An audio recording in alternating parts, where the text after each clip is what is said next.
আজকে ভারতের প্রধানমন্ত্রী বিজেপি দল থেকে যিনি নরেন্দ্র মোদী তিনি পশ্চিমবঙ্গে নেমেছেন এবং ভারতে বাঙালির অধিকার আদায়ের জাতীয় সংগঠন বাংলা পক্ষর সাধারণ সম্পাদক হিসেবে বাংলা পক্ষ তরফ থেকে আমি ডাক দিচ্ছি যে গো ব্যাক মোদি, এই কথাটা বলার তুমি দূর হটো, বাংলায় তোমার জায়গা নেই। কেন এই কথাটা বলছি সেটা বাঙালির বরং জানা দরকার।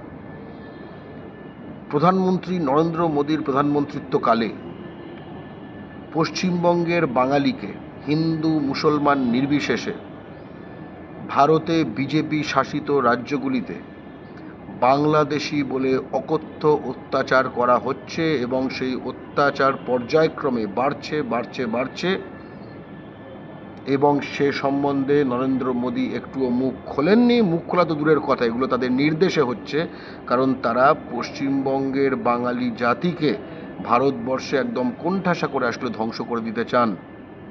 তাই গো ব্যাক মোদি। হুগলির চুঁচুড়োর দেবাশিস দাস, হিন্দু বাঙালি ছেলে, সে আসামে গেছিল একখানা কাজে। এই সপ্তাহখানেক আগে তাকে সেখানে বিজেপির নিয়ন্ত্রণাধীন যে উড়িষ্যা পুলিশ, সে ধরে একখানা অন্ধকার জায়গায় জনমানবহীন এলাকায় তাকে নিয়ে যায়, বাংলাদেশি বলে পিক আপ করে। রোহিঙ্গা বাংলাদেশি যা ইচ্ছে এখন বলা যায় পশ্চিমবঙ্গের বাঙালিকে, কারণ সে বাংলা ভাষায় কথা বলে। তাকে মারে পেটে, তার কোনো বাড়িতে ফোনও করতে দেয় না। তারপরে যখন পশ্চিমবঙ্গে এটা নিয়ে বড় নাড়াচাড়া হয় তখন ছেড়ে দিতে বাধ্য হয়। তাই গো ব্যাক মোদি।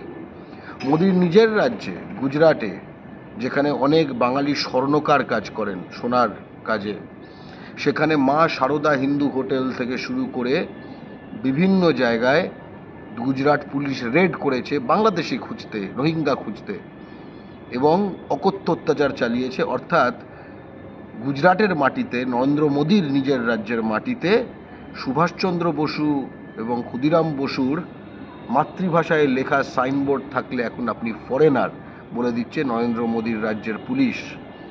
তাই জন্য গো ব্যাক মোদি।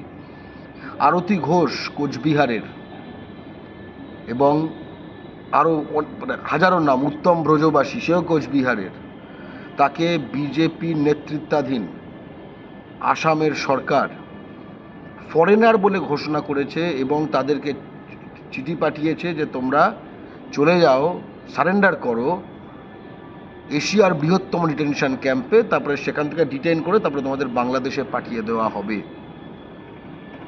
এবং এই ডিটেনশন ক্যাম্প 2014 সালে মোদি বলেছিল গুঁড়িয়ে দেওয়া হবে। আজকে সেটা শুধু গুঁড়িয়ে তো দেওয়া হয়নি, এশিয়ার বৃহত্তম ডিটেনশন ক্যাম্পে পরিণত করা হয়েছে। এবং সেই ডিটেনশন ক্যাম্পে শুধু বাঙালিদের ধরে রাখা হয়, যাদের মধ্যে অধিকাংশ হিন্দু বাঙালি। তাই গো ব্যাক মোদি। মোদির নেতৃত্বাধীন বিজেপি সরকার এনআরসির মাধ্যমে আসামে 12 লাখ হিন্দু বাঙালি এবং 5 লাখ মুসলমান বাঙালি, অর্থাৎ সর্বমোট 17 লক্ষ বাঙালিকে বেনাগরিক বলে ঘোষণা করেছে। তাই গো ব্যাক মোদি। নরেন্দ্র মোদীর প্রধানমন্ত্রিত্বকালে বাঙালি, পশ্চিমবঙ্গের বাঙালি, সুভাষ বসুর জাতির বাঙালি ইকুয়াল টু ফরেনার, এই ঘৃণাটি, এমনিতেই এইসব এলাকায় প্রচণ্ড বাঙালি ঘৃণা ছিল, এই ঘৃণাটি এমনভাবে ছড়িয়ে দেওয়া হয়েছে যে বাঙালিকে এখন উড়িষ্যায়, গুজরাটে, রাজস্থানে, হরিয়ানায়, মহারাষ্ট্রে, দিল্লিতে, ইউপিতে,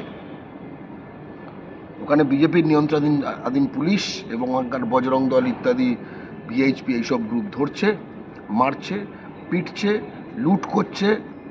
কেন্দ্রীয় সরকারের যে দেওয়া আধার কার্ড শুধু কেন্দ্রীয় সরকার দেয়, মাথায় রাখতে হবে। কেন্দ্রীয় সরকারের দেওয়া প্যান কার্ড শুধু কেন্দ্রীয় সরকার দেয়, মানতে হবে। কেন্দ্রীয় সরকারের ইলেকশন কমিশনের দেওয়া ভোটার কার্ড, বুঝতে হবে যেটা শুধু ইলেকশন কমিশন দেয়, সেগুলোকে বলছে এগুলোর কোনো ভ্যালু নেই। এবং তারপরে তাদের হয় পিটিয়ে পাঠিয়ে দেওয়া হচ্ছে বাস স্টপে বা রেল স্টেশনে, যে ভাগ সালা বাঙালি, আর ওয়াপাস নেই আয়েগা, আর ফেরত আসবি না। অথবা পুলিশের কাছে একদম ইনডেফিনিটলি কেস না দিয়ে রেখে দেওয়া হচ্ছে, কারণ কেস দিলে তো একটা কোনো অভিযোগ জানাতে হয়, অভিযোগ জানালে অভিযোগটা প্রমাণ করতে হয়। কিন্তু পিচমোড়া করে যদি বেঁধে রেখে দেওয়া যায়, টর্চার করে দেওয়া যায়, তাদের থেকে পয়সা বার করা হচ্ছে। এবং কোর্টে যখন মুভ করছে তখন ছেড়ে দেওয়া হচ্ছে। এমনকি কিছু কিছু ক্ষেত্রে পশ্চিমবঙ্গের বাঙালি, হয় তারা পূর্ব বর্ধমান জেলার, নয়তো তারা মুর্শিদাবাদ জেলার, বিভিন্ন জেলার, তাদেরকে একদম এই বিজেপি শাসিত রাজ্যের পুলিশ ট্রান্সফার করেছে বিএসএফের কাছে।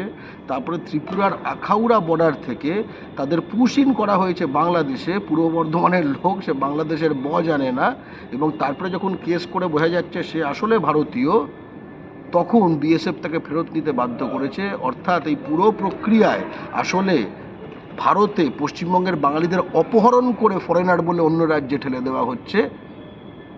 এবং এ নিয়ে এটা পুরো ঘটছে নরেন্দ্র মোদীর নিজস্ব নির্দেশনায়। তার যে রাইট হ্যান্ড অমিত শাহ, তার নিজস্ব নির্দেশনায় বাঙালি জাতিকে ভারতবর্ষে ধ্বংস করে দেওয়ার উদ্দেশ্যে। তাই গো ব্যাক মোদি।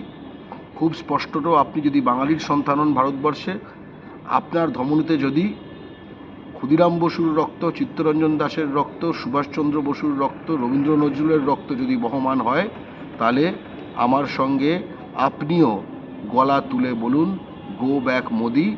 বাংলার মাটিতে কোনো বাঙালির শত্রুর ঠাঁই নাই। জয় বাংলা।